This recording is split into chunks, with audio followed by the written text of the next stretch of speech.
शर्त थी। और दूसरी शर्त थी कि ये जो है, जो घड़ा है पानी का पीने का, इसको छुएगा नहीं, और पानी जो है चपरासी पिलाएगा।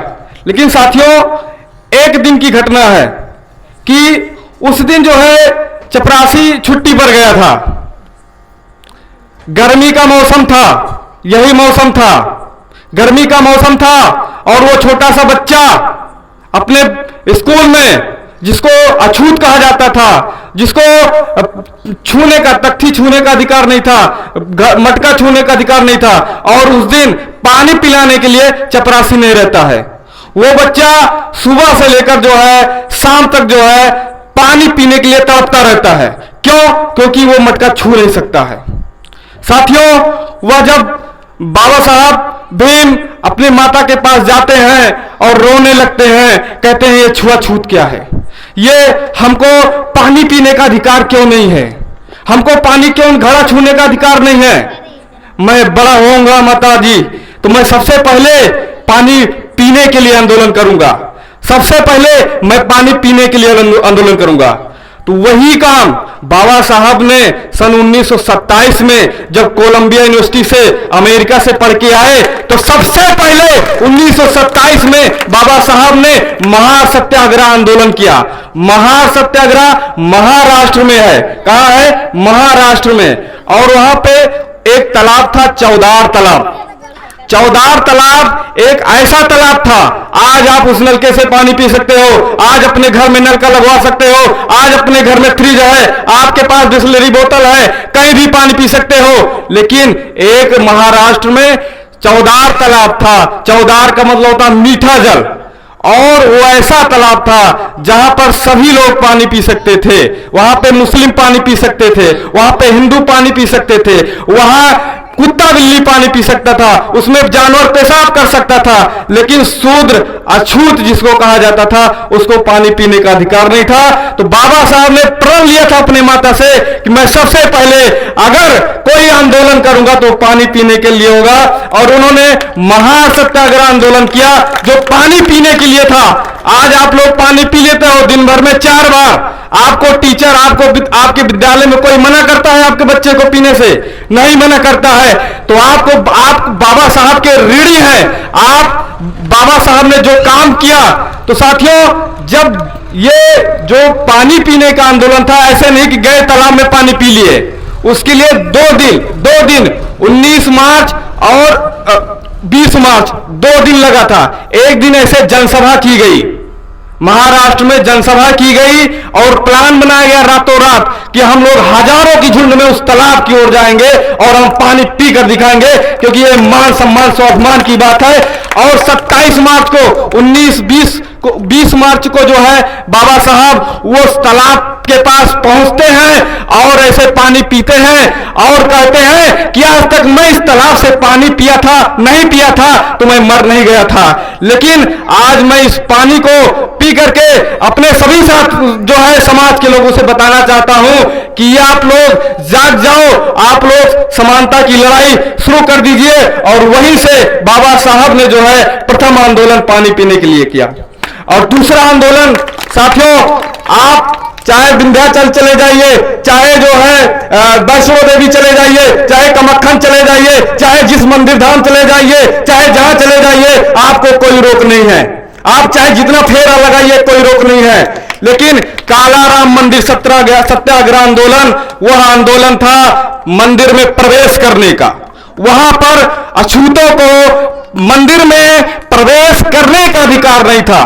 बाबा साहब ने कहा ये लोग भगवान से भी बड़े हो गए हैं जो हमको प्रवेश नहीं देते हैं। और साथियों, बाबा साहब ने कानून से, अंग्रेजी शासन से लड़के कानून के द्वारा जो है हम लोगों को मंदिर में प्रवेश करने का भी अधिकार दिलाया।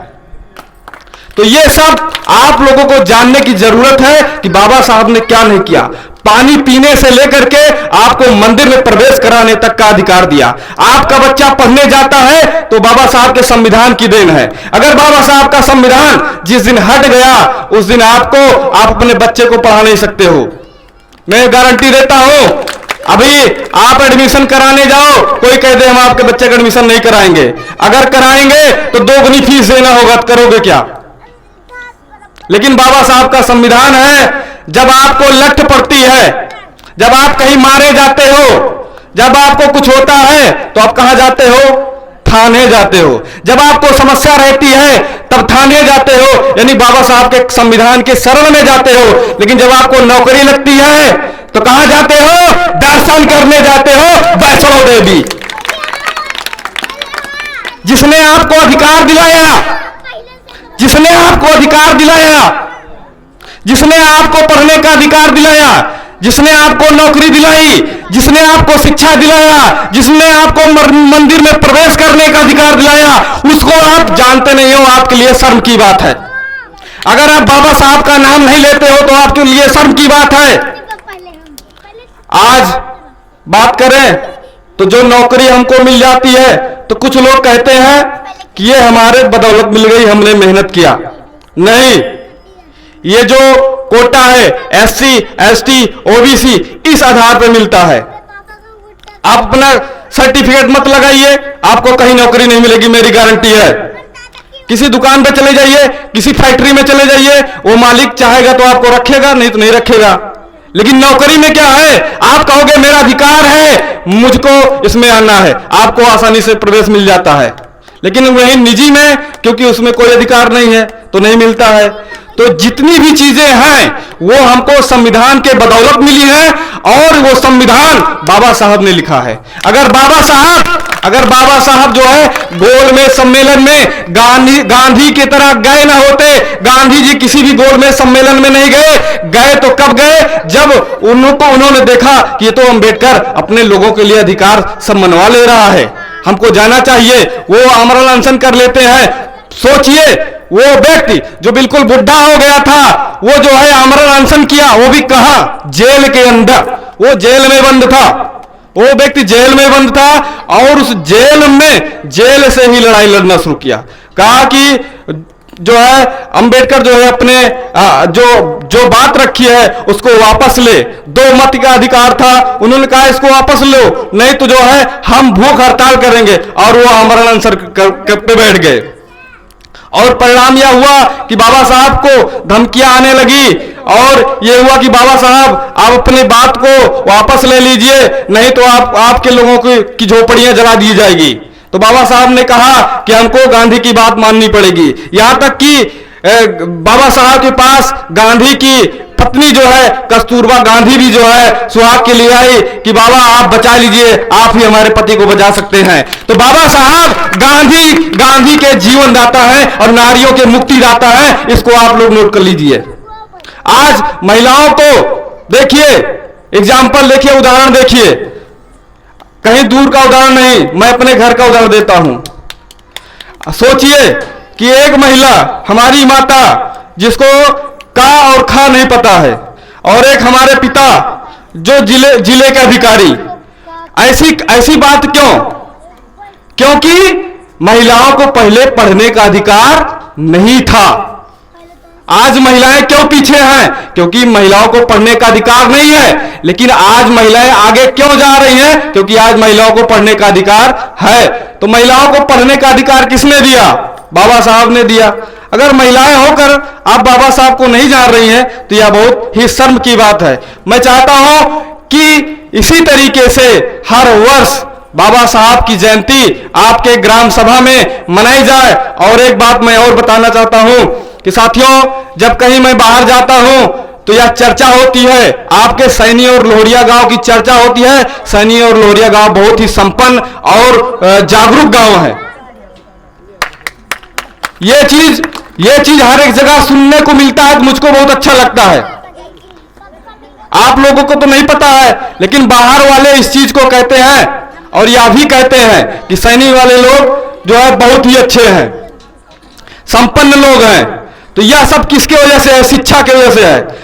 ऐसे कहते हैं कि वहां सब लोग जो है भाई कोई ना कोई जो है अच्छे पद पर है। और देखिए हर एक जगह, हर एक घर में जो है आपको मिलेंगे।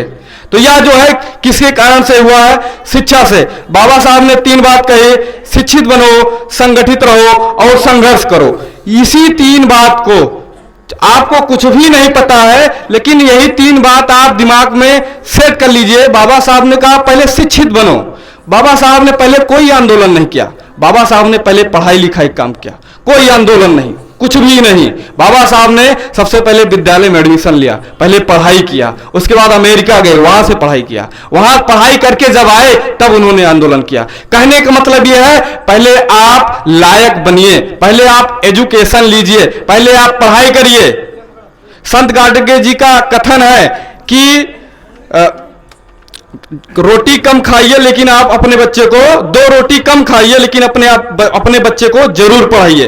तो सबसे पहले आप लोग दिमाग में सेट कर लीजिए कि जितने भी लोग हैं, जो भी माताएं बहनें और चाचा भाई बहन सभी लोग हैं, एक चीज सबसे बेसिक चीज सोचिए, वो बाबा साहब जिसको बैठने का अधिकार नहीं था विद्यालय में, वो बाबा साहब ने शिक्षा के बल पे सबको बैठने का अधिकार दे दिया। तो क्या हम सभी लोग अपने बच्चों को, अपने भाई को, अपने बहनों को पढ़ा लिखा करके क्या किसी लायक नहीं बना सकते हैं? क्या किसी के अधिकारी नहीं बना सकते हैं? बिल्कुल बना सकते हैं। दूसरा, बाबा साहब ने कहा संगठित रहो। अगर हम शिक्षित हो जाएं, अगर हम शिक्षित हो जाएं, लेकिन अगर संगठित नहीं होंगे तब कुछ नहीं होगा। मान लीजिए यहां 50 लोग हैं, 50 लोग शिक्षित हैं, कहीं आग लग जाए बगल में लेकिन कोई जाए ही ना, तो हमारा शिक्षित होना क्या मतलब? तो हमको संगठित होना भी जरूरी है। और तीसरा, बाबा साहब ने कहा संघर्ष करना। संघर्ष वही जो बाबा साहब ने पहले शिक्षित हुए, उसके बाद लोगों को इकट्ठा किया और उसके बाद क्या किया? संघर्ष किया अपने अधिकारों के लिए।